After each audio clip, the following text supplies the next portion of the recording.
inside the Niger Delta. Engineer Tein Jr., president and founder of Belemaoil Producing Limited, is no doubt a major actor in the resolution of the dispute on the operatorship of OML 25. In the agreement heralding peace in Kula Kingdom, operation and maintenance contract on the oil field is now vested in his company, Belemaoil Producing Limited. As clearly stated in the agreement, Belemaoil Producing Limited is to exploit its close ties with the oil-producing communities to operate and manage surveillance contracts on OML 25. There is no gainsaying the fact that the federal government's decision to concede the joint operatorship of OML 25 to Belemaoil Producing Limited takes cognizance of its high-level technical knowledge in oil exploration and production. Since its emergence on the scene, most Niger Deltans have been amazed at Belemaoil's transformation into a global brand and its huge business successes. Speaking recently to the media department of the internationally acclaimed organization Concordia, which is a non-profit, non-partisan organization that facilitates meaningful partnership for positive social impact, at the sidelines of the recent United Nations meeting on sustainable development, Tein Jr. disclosed the secret behind his success story.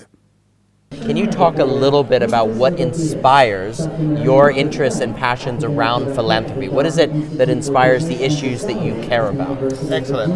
Thanks a lot, Concordia. It's an honor for me to be here. When I was 10, my parents moved me to the village. And not out quite a few moments after that, my late mom took ill because life in the village was very tough in Africa, in the Niger Delta part of Nigeria. And then she took ill and she couldn't survive it because there was no medical facilities, there was no potable water, there was just nothing there. It was like a jungle, living in jungle. There was no access or connection to the city. So you go by boat, and you travel like 12 hours before you get there by boat. Yeah. And after Mama passed on, life was very difficult. I was a village boy at the very young age of 10 and struggled so hard to make ends meet. You have to join the old grandpas down to the river in search of fish, and when I left the village, I said to myself that, listen, I'm going to work hard. And I remember what my late mother said to me, that if she dies, the children are going to suffer, because she had 9 kids, and about 7 were alive. Today we're only 3. 6 is passed on, because of the hardship and the very difficult lifestyle and all that. And when I got to the city, I started working so hard, and I joined several companies. And at the age of 22, I said to myself, listen, right now you need to set your own company. So I set up my company at 23. And I started this contracting, running around looking for businesses. And it was very difficult, a young boy at 23. But I was making sense. But I said, contracting is not enough sustainable revenue to give back to society in the manner that I want to. And I said, listen, what is the most sustainable way? And I have to then pursue having an oil mining lease, having an asset.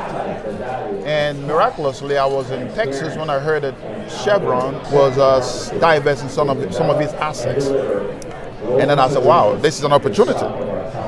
My foundation was a U.S. company, and another U.S. company is going to be the game changer. Yep. So in Nigeria, and then I bid for the asset and I won. And as soon as I won the asset, my number one vision was that I needed a sustainable opportunity to give back to society. And I returned home and I found out that in the past 30 years, the community was still the same. And I had to provide water for the communities because I found out that water was taking was creating a lot of economic loss in the community because they have sicknesses, they have diseases, they're not able to go to school, and other stuff. So I provided water for the community. And as soon as I did that, it was all over the news and all that. So a lot of my friends in the northern part of the country said, listen, we're going through what your community is going through.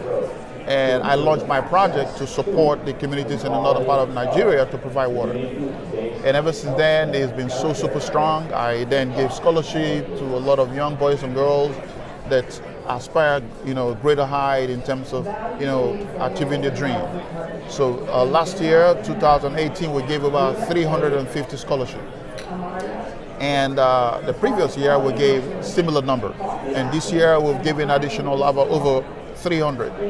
So we have over 1,000 scholarship, award in our scheme. A lot of them are in Canada, UK, some in Cyprus, Malaysia, Philippines, Ghana, Nigeria, and we're also involved in training these youths.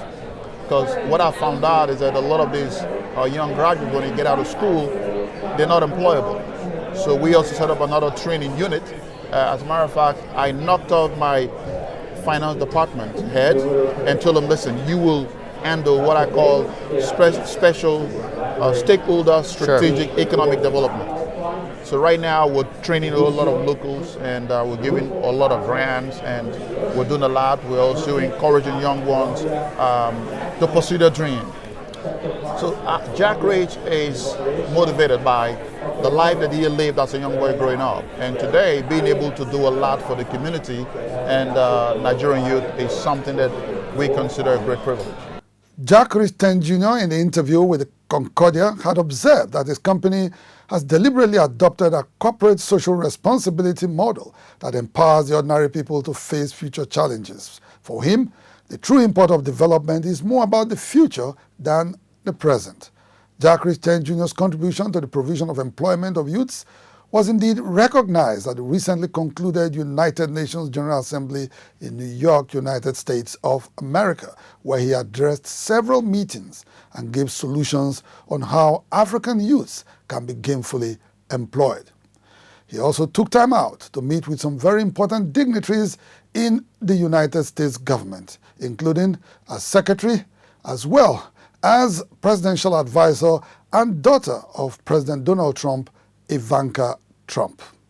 How do you ensure that your philanthropy is something that empowers and enables people rather than something that puts a Band-Aid on the problem? How do you make sure that it's something that isn't constantly required, right? Because your objective is to empower people and then hopefully they're up on their own 2 feet. How do you ensure that now that you're leading this philanthropic effort? Excellent. So one of the reasons why I set up that strategic unit in my office is to train. Yeah.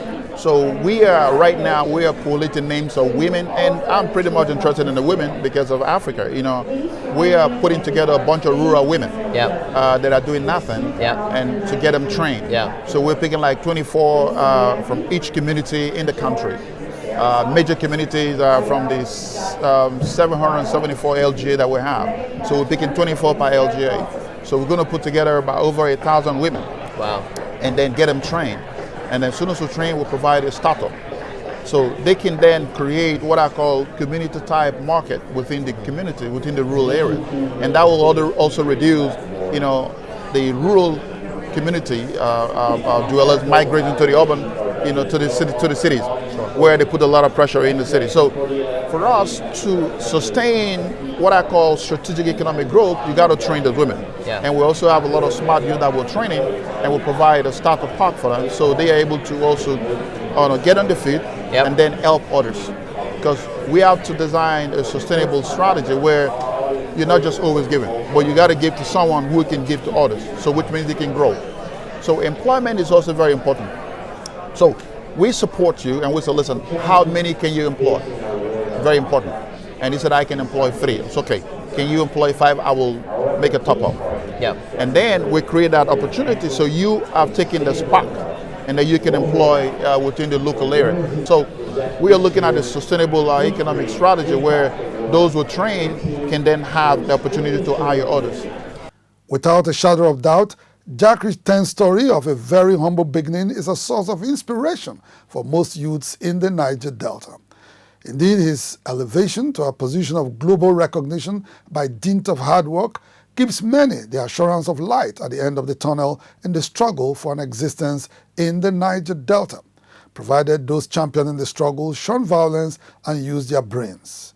Congratulations to Mr. Jack Rich Tein Jr. for his many laudable achievements in business and conflict resolution in the Niger Delta. Inside the Niger Delta.